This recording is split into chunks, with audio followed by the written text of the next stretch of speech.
que os desenhos e as animações têm para ensinar para você, para o seu filho, sobre política? É a doutrinação. Tá acontecendo. Uma redação de uma aluna que ela citou Barbie, redação lindíssima. Ela falando sobre as expectativas da vida e quando ela era criança ela queria ser igual a Barbie, ter 120 profissões. Aí ela, ou seja...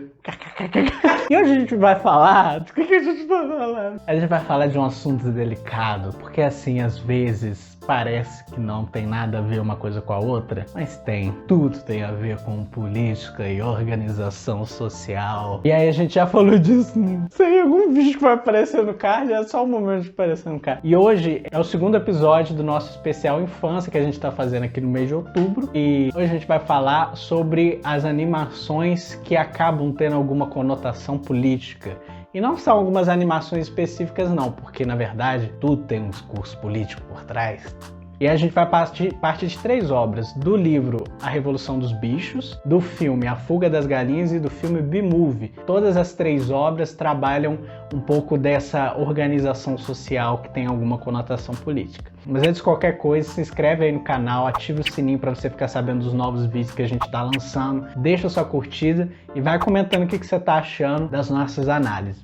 Bom, essas 3 obras têm em comum terem personagens animais que estão vivendo situações humanas, o que não é nenhuma grande novidade, porque desde a infância a gente convive com esse tipo de história, que são as fábulas, que tem como personagens os animais personificados, né, são humanos, né, eles estão vivendo situações para passar alguma moral ali pra gente. Mas esse gênero é um gênero clássico que depois voltou ali com o Renascimento e que tem ali no final a moral, que diz exatamente uma conduta que a gente deve ter na sociedade, e as obras mais recentes, as narrativas mais novas, não chega no final e fala assim, então faça isso, e você será uma boa gente. É aí que entra o problema, ou na verdade, a grande riqueza dessas obras, porque quando você coloca uma moral fechada, um direcionamento de interpretação, é aquele pronto. Claro que a gente hoje em dia até contesta um pouco as fábulas, mas tem um direcionamento. Aí essas obras estão abertas, elas podem ter interpretações diversas, algumas um pouco esquisitas, mas outras que geram alguma discussão, e é por isso que a gente está aqui, porque gera alguma discussão. E aí, começando pelo livro A Revolução dos Bichos, do George Orwell, que eu tenho uma edição belíssima, olha,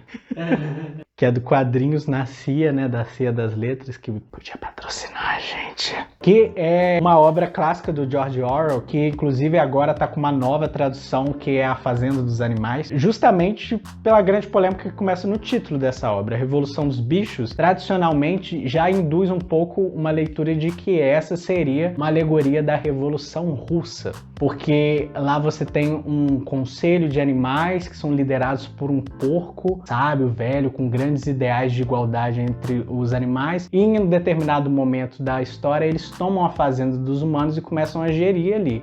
Só que os porcos vão tomando poder, ficando acima dos outros bichos, que aí vem a famosa frase do livro que todos os animais são iguais, só que alguns são mais iguais do que os outros. E realmente, assim, lembra muito, né, se você parar para pensar como é analisado, assim, os caminhos da Revolução Russa e dos ideais lá do início do Lenin e tudo mais. E esse título acaba induzindo bastante, mas o próprio George Orwell, ele era socialista, o que não impede ele de ser crítico, né, de ter uma visão crítica sobre a situação, mas de forma nenhuma é uma sátira, né? Ele está dizendo ali de movimentos enganosos, realmente, que podem acontecer, tanto no socialismo, quanto no capitalismo, quanto no comunismo, em qualquer sistema econômico vigente. Os ratos são os traficantes, os porcos são os polícias. Não, isso é uma boa referência, porque o George Orwell, ele é britânico, né? E essa coisa de pig, né? Os porcos, isso é muito do inglês britânico, de falar da polícia. E aí são os porcos, aí será mesmo que ele tava falando lá do Trotsky, do Stalin, do Lenin? Não sei, fica aí a interpretação, mas o importante é que é aberto e dá para pensar algumas coisas assim a respeito disso. E aí outra obra, assim, já até fazendo um link, pensando nessa coisa de Inglaterra, é A Fuga das Galinhas. E durante, assim, muito tempo a gente vê na internet algumas pessoas falando, nossa, ali sobre uma revolução das galinhas, de sair e tudo mais. E foi engraçado porque eu fui rever A Fuga das Galinhas, que é um trabalho, assim, ótimo de stop motion, sempre legal a gente ver animações de outros formatos, né? E na verdade o que a gente tem ali é, claro, assim, um posicionamento contra a exploração de trabalhadores, né? Porque as galinhas representam esses trabalhadores que são explorados, mas o que tem ali de forte é uma sátira do ideal americano que contamina esse trabalhador. O que acontece? A gente tem lá as galinhas, né, lideradas pela Ginger, lá que é toda engajada em levar as galinhas para fora do galinheiro, e dali a pouco chega um galo voando ali, né? Aí ele chega voando e diz, meu Deus, dá pra voar, ou sei lá o quê.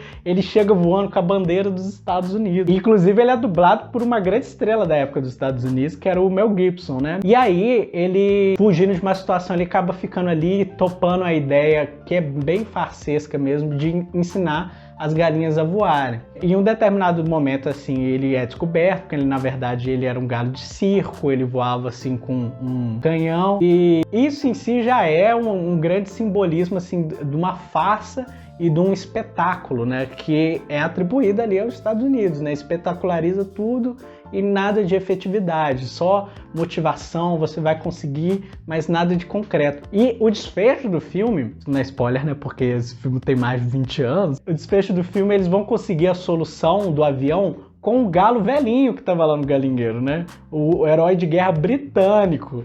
Então, é aquela mensagem assim, né? A gente acha a solução nas nossas raízes, não importando dos outros. Então, ali tem uma rixa ali anglófona, né?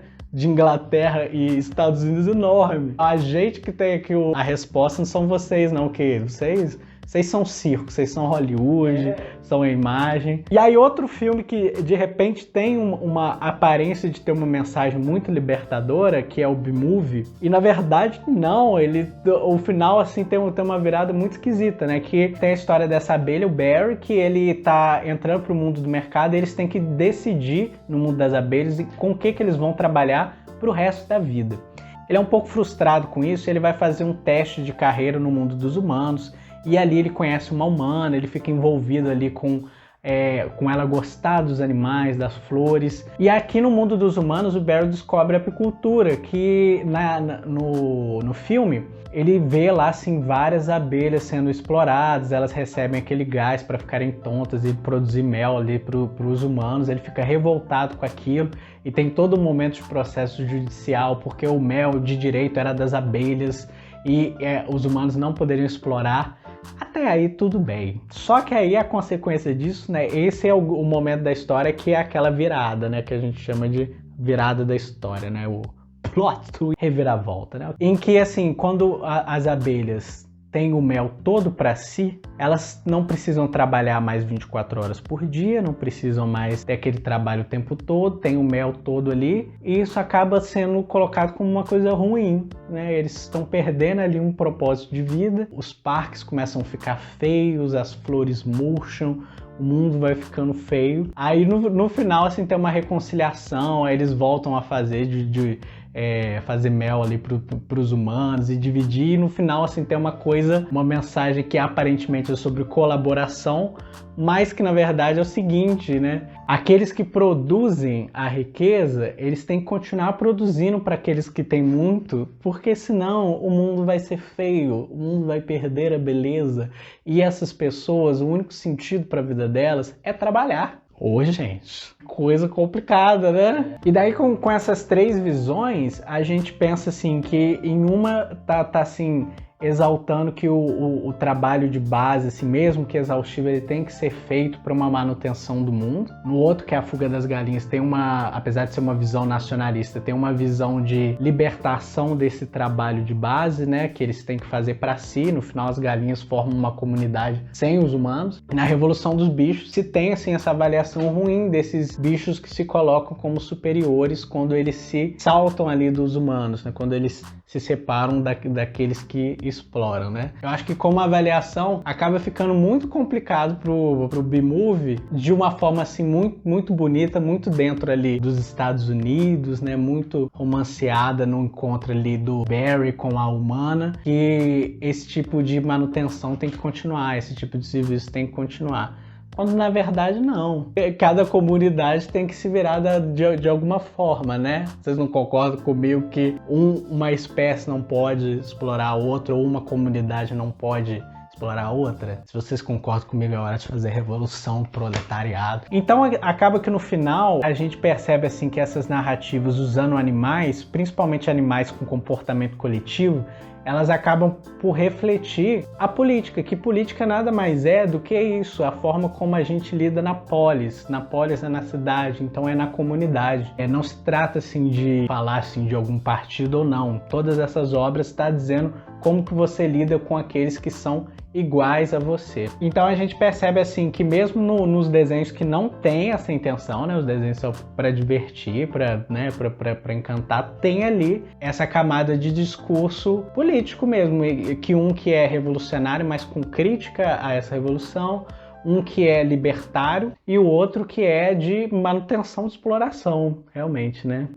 Bom, conta aí pra gente então o que você achou desse conteúdo, se você tinha parado pra pensar nisso quando você assistiu lá criança, se você batia as asas com as galinhas pra voar pra fora do galinheiro que te mantinham na sua casa, na sua escola, no seu parquinho. E não esquece de se inscrever no canal, ativar o sininho, deixar aí o seu comentário se você tá gostando do especial da infância que a gente tá fazendo esse mês. Bem, até a próxima instante.